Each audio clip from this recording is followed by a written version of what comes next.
Qué hermoso poder seguir compartiendo la palabra del Señor y eh, voy a seguir en la misma línea de él. Vamos a ver otro distintivo de lo que es una iglesia sana, una iglesia en misión. Ya todos me conocen, así que voy a ahorrar la presentación y demás para poder aprovechar bien el tiempo. Sí, voy a comenzar orando para que el Señor nos guíe y después nos metemos de lleno en la palabra del Señor. Oremos.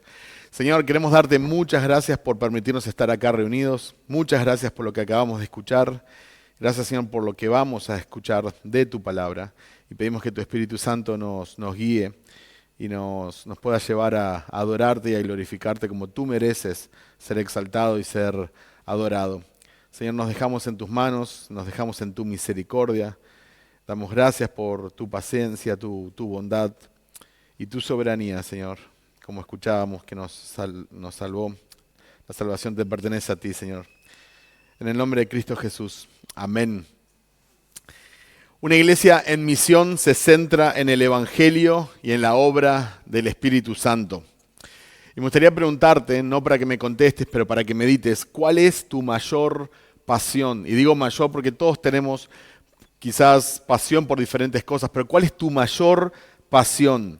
¿Qué tema cautiva tus pensamientos? ¿Qué tema, cosa, persona quita tu sueño? ¿Qué es aquello que podrías hacer toda tu vida sin que te paguen, porque disfrutás de hacerlo? ¿O qué tema te gusta leer, mirar documentales, escuchar entrevistas? ¿Qué tema podrías estar merodeando en tu mente todo el tiempo sin que te canse? ¿Qué es aquello que te hace reír o llorar? ¿Qué es aquello que te hace feliz o que te hace sufrir? Hay personas que son apasionadas por el fútbol, especialmente en esta región, o por algún deporte. Hay hombres que se apasionan por los autos, hay mujeres que se apasionan por los zapatos o la ropa. Muchos se apasionan por la política. Y uno puede notar porque es lo que hablan todo el tiempo. Están hablando, están compartiendo, están interactuando, están leyendo, están profundizando, levantan la voz cuando hablan. Les afecta lo que sucede para bien o para mal, positivo o negativamente. ¿Cuál es tu mayor pasión? Como cristianos, nos debe apasionar el Evangelio de Cristo. Y en esta iglesia nos apasiona la centralidad del Evangelio. En las iglesias de Acts 29 les apasiona la centralidad del Evangelio. No solo nos apasiona el mensaje del Evangelio, nos apasiona la centralidad del Evangelio en todos y cada uno de los aspectos de nuestra vida. En otras palabras, queremos que todo esté impregnado del aroma del Evangelio. La semana pasada tuve la oportunidad de viajar a Buenos Aires junto al pastor Juan Carlos. Y yo no llevé mucha ropa de abrigo. Confié en mis poderes especiales de sobrevivir al invierno. Pero la verdad es que estaba muy, muy frío. Llegó a ser -4 grados bajo cero en la madrugada. Y Juan Carlos, que es un hombre muy precavido, llevó ropa de abrigo de más. Entonces me prestó un buzo, un suéter y una bufanda para que yo pueda sobrevivir esos días gélidos allá en Buenos Aires. Y toda su ropa tenía su olor. Tenía el olor a su perfume, que me encanta, él sabe, a mí me gusta. Pero toda su ropa estaba impregnada de su aroma. La ropa olía a él, olía a su perfume. De hecho, lavamos la ropa en mi casa para devolvérsela y aún así seguía oliendo a su perfume. Hermanos, de la misma manera, toda nuestra vida debe oler al Evangelio. Yo soy apasionado por el fútbol. Algunos de ustedes me conocen, tengo mi equipo de fútbol y me gusta hablar y me apasiona y también me afecta en ciertas formas si pierdo o gana. Pero nunca esa pasión se debe de poder ni siquiera comparar o asemejar a la pasión que debemos de tener por el Evangelio y por la centralidad del Evangelio en todos los aspectos de nuestra vida. No estoy pidiéndote que no tengas una pasión, pero creo que Cristo merece ser nuestra máxima pasión. La pasión por sobre toda la pasión, un amor especial, un enfoque especial, un interés especial, donde queremos escuchar, queremos leer, quiero ver documentales, quiero profundizar, quiero estudiar, quiero compartir con otros. Y me afecta. Si alguien entrega su vida a Cristo, a mí me va a poner alegre, más que si mi equipo gana. Y si una persona rechaza el Evangelio, a mí me tiene que afectar, más que si mi equipo pierde. Toda nuestra vida debe oler al Evangelio, no solo nuestra evangelización. El Evangelio no es solamente ese mensaje que quiero compartir con aquellos que no conocen a Cristo para que puedan ser cristianos. No solo nuestras prédicas.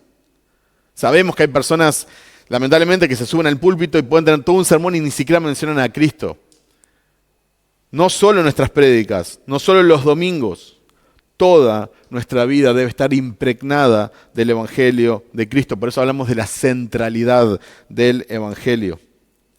Enfrentamos las tentaciones de esta vida con el Evangelio. Buscamos la santidad con el Evangelio. Nos animamos en la tribulación con el Evangelio. Y si querés motivos para apasionarte por la centralidad del Evangelio, acompáñame por favor a Tito, capítulo 3, y vamos a ver los versículos del 3 al 7. Un pasaje hermoso, diría casi paralelo al que mencionó Facundo, de Efesios 2, muy similar, donde habla de por qué necesitamos el Evangelio, de la obra del Evangelio y lo que produce el Evangelio. Tito 3, del 3 al 7.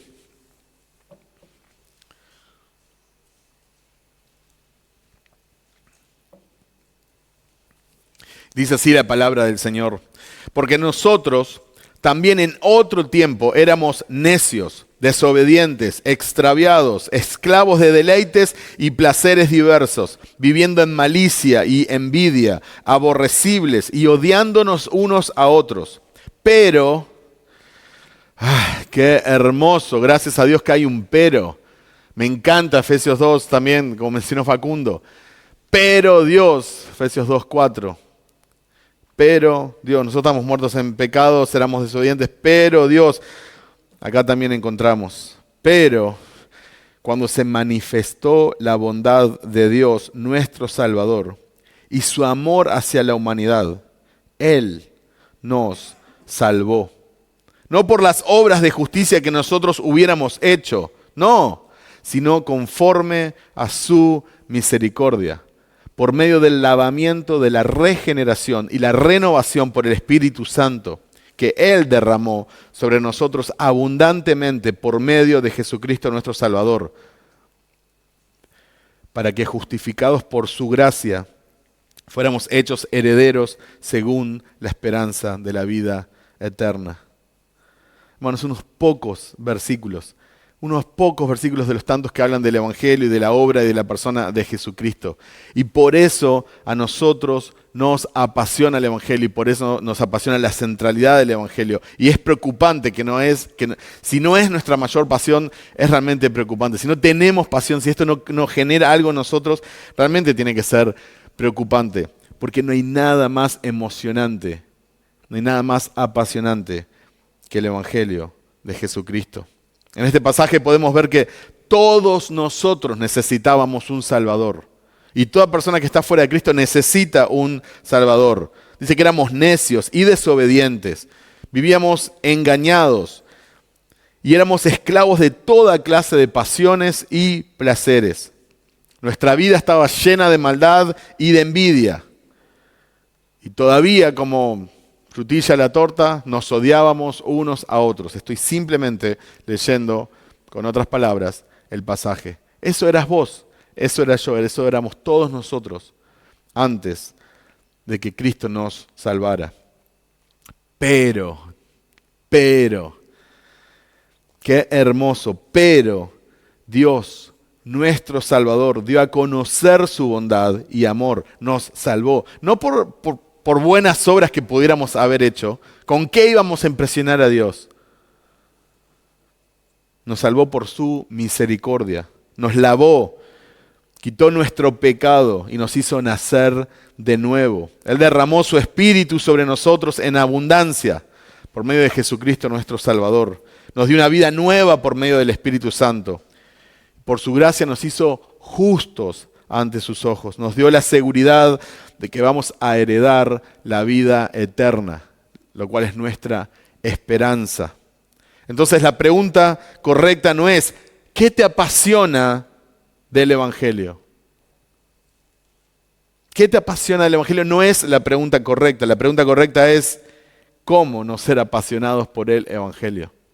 Esa es la pregunta correcta. ¿Cómo no ser apasionados por el Evangelio? Y una mejor pregunta sería, ¿cómo no ser apasionados por la centralidad del Evangelio? ¿Cómo no querer que el Evangelio impregne con su aroma todas las áreas de nuestra vida? Todas las áreas de nuestra vida. Y por si alguien está preguntando, ¿a qué te referís cuando hablamos del Evangelio?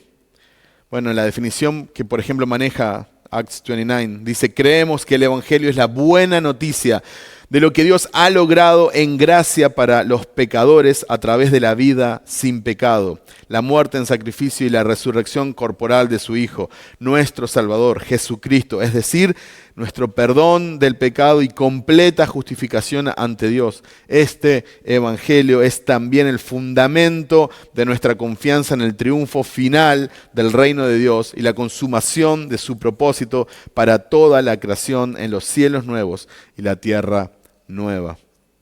El Evangelio está centrado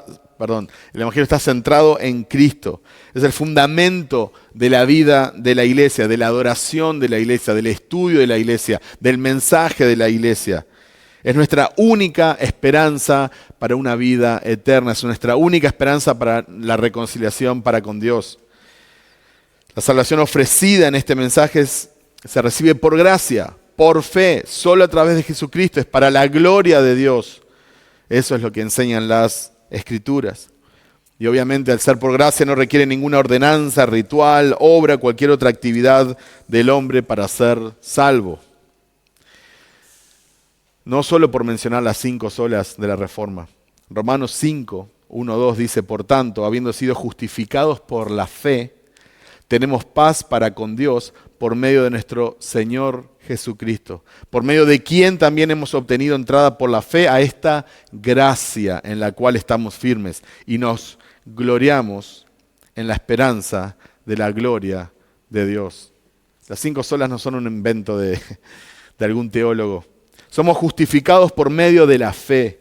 La paz con Dios viene por medio de Jesucristo. La salvación nos es dada por gracia y nuestra esperanza es la gloria de Dios. Yo no entiendo, pero de verdad no me entra en la cabeza cómo hay predicadores, pastores, maestros, cristianos de años que se pueden parar al púlpito, hablar 1 hora de muchísimas cosas, pueden sonar súper bien, súper motivantes, contar chistes y no hablar del Evangelio, de no mencionar a Jesucristo, de no hablar de su obra.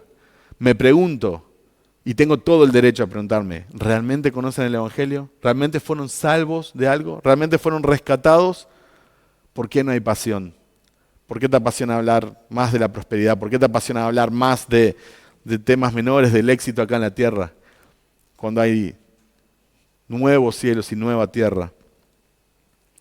No es el Evangelio si el mensaje que predicamos no está centrado en la muerte sustitutiva, penal de Jesucristo y en su resurrección. Si vos no mencionás a Jesucristo, no mencionás su obra, su vida perfecta, su sacrificio, su sustitución, si no mencionás su resurrección, si no mencionás su persona y su obra, entonces no hay Evangelio. 1 Corintios 15, del 1 al 5 dice, ahora les hago saber, hermanos, el Evangelio que les prediqué, el cual también ustedes recibieron, en el cual también están firmes, por el cual también son salvos, si retienen la palabra que les prediqué, a no ser que hayan creído en vano.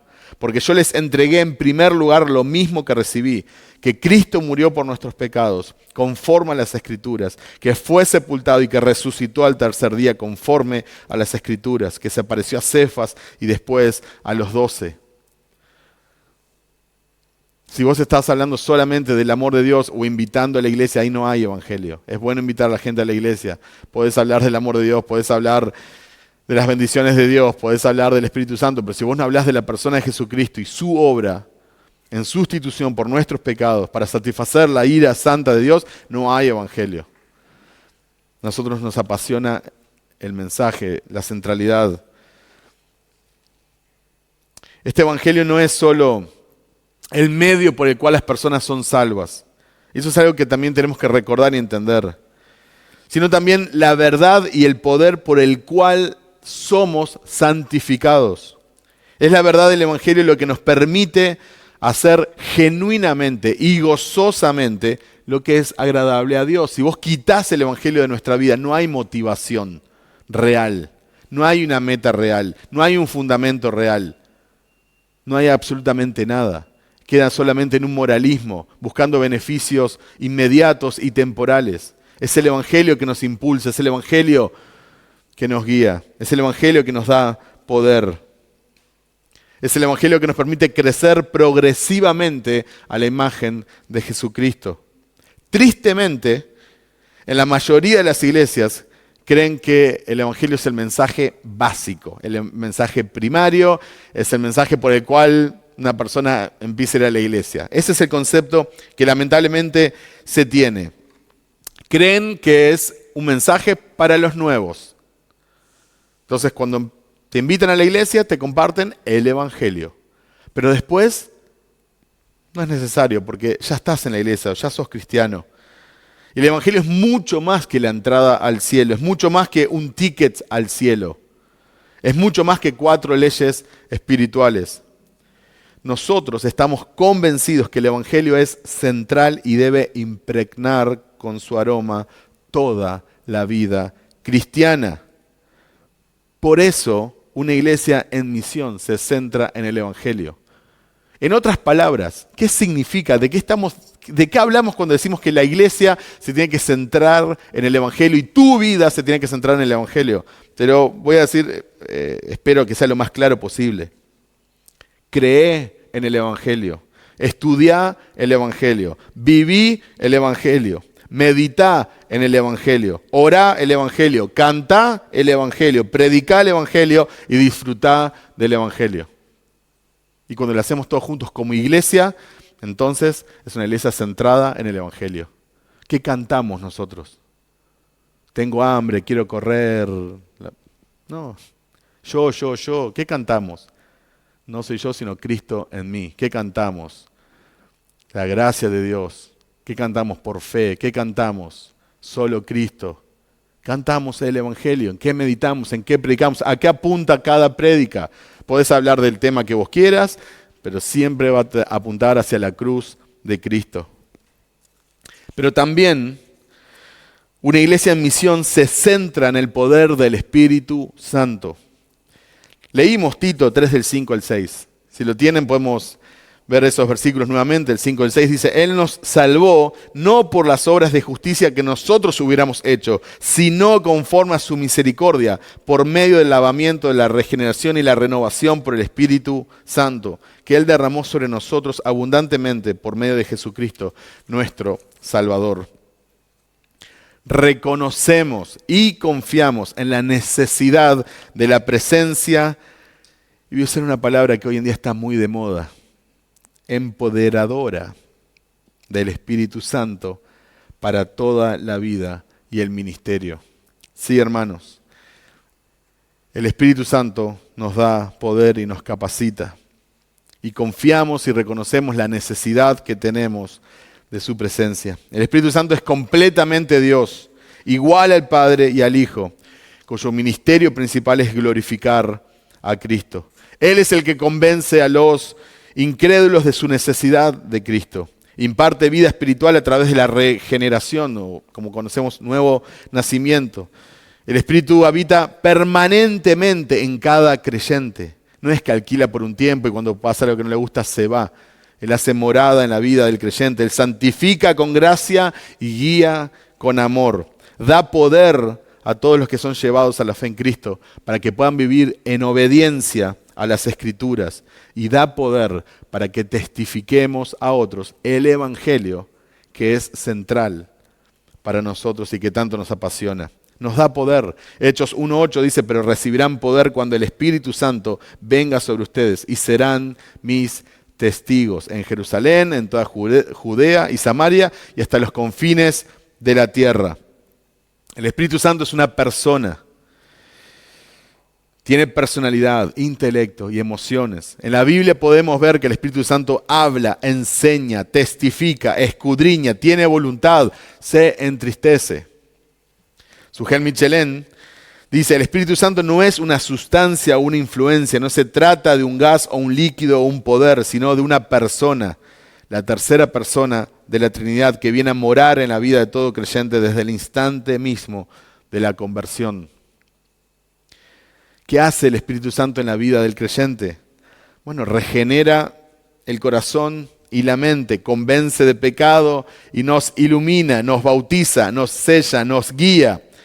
Hace morada en el creyente, santifica a los creyentes apartándolos del pecado, intercede por los creyentes, enseña y nos recuerda toda verdad, da poder para ser testigos, da frutos, da dones. Nos consuela en las aflicciones. Y como ya vimos, el Espíritu Santo glorifica a Cristo.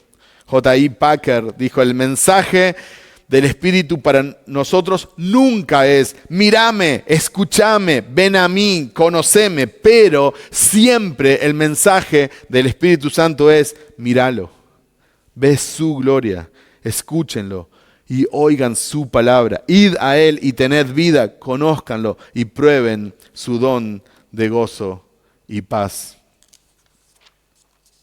Me gustaría que me acompañen a Juan 16, del 7 al 15, para ver lo que las Escrituras dicen sobre el Espíritu Santo. Juan 16, del 7 al 15.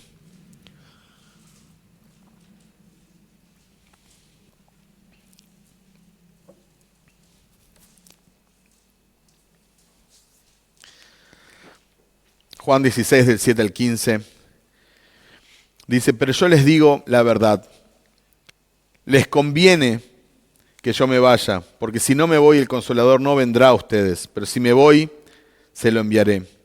Versículo 8. Y cuando Él venga, convencerá al mundo de pecado, de justicia y de juicio. De pecado porque no creen en mí, de justicia porque yo voy al Padre y ustedes no me verán más, y de juicio porque el príncipe de este mundo ha sido juzgado. Aún tengo muchas cosas que decirles, pero ahora no las pueden soportar. Pero cuando el Espíritu de verdad venga, los guiará a toda la verdad, porque no hablará por su propia cuenta, sino que hablará todo lo que oiga y les hará saber lo que habrá de venir. Él me glorificará, porque tomará de lo mío y se lo hará saber a ustedes. Todo lo que tiene el Padre es mío, por eso dije, Él toma de lo mío y se lo hará saber a ustedes. El modelo de nuestra confianza y dependencia en el Espíritu Santo es el Señor Jesucristo.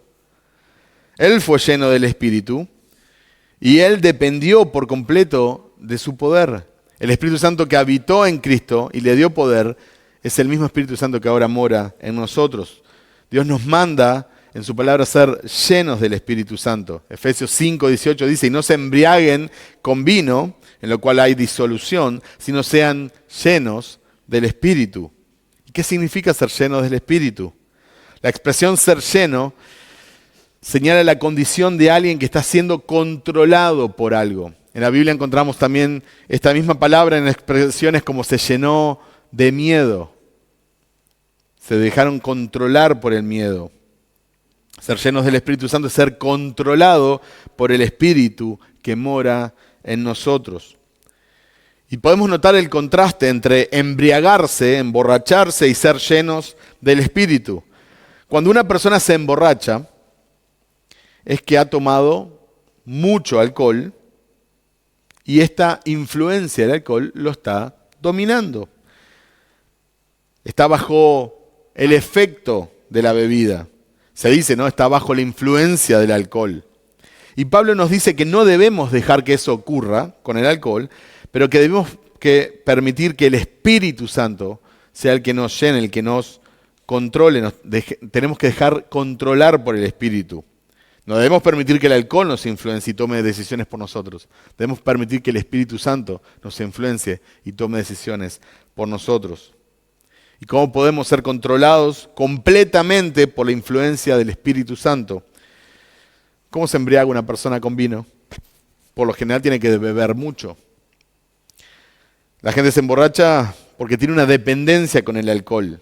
La gente tiene una relación con el alcohol, una relación obviamente que no es muy buena y no es muy positiva, pero en la gran mayoría de los casos las personas que se emborrachan no es porque probó una bebida, es porque consumió mucho de esa bebida.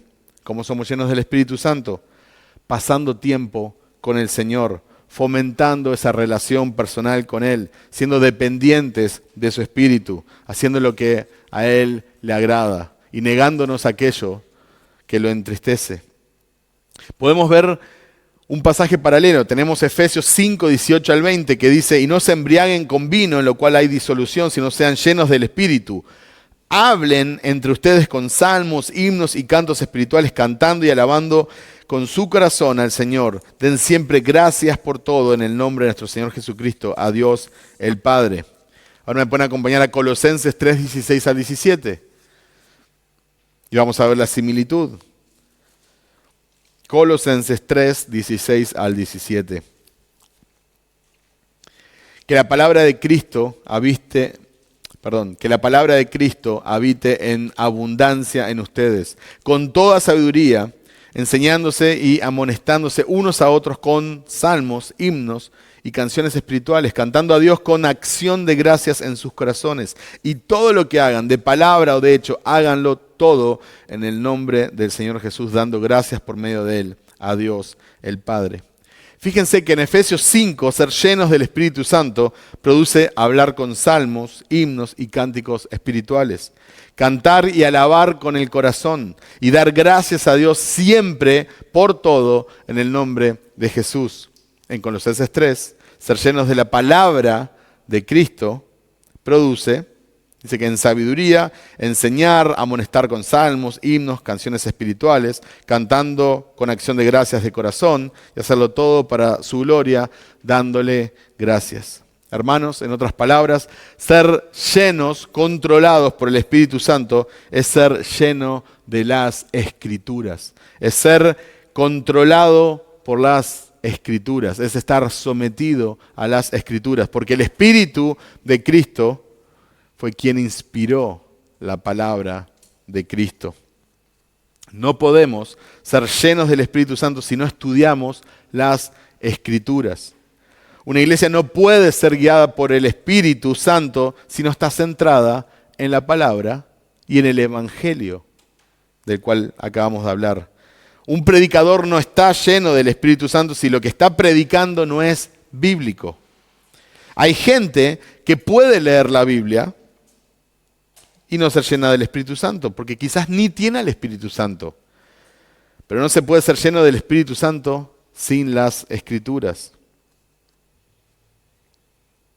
Así como la bebida afecta el comportamiento, afecta la forma en que usamos nuestro cuerpo, afecta nuestra forma de hablar, afecta nuestra forma de pensar, afecta todos nuestros sentidos, también así nos debe de afectar el ser llenos del Espíritu Santo.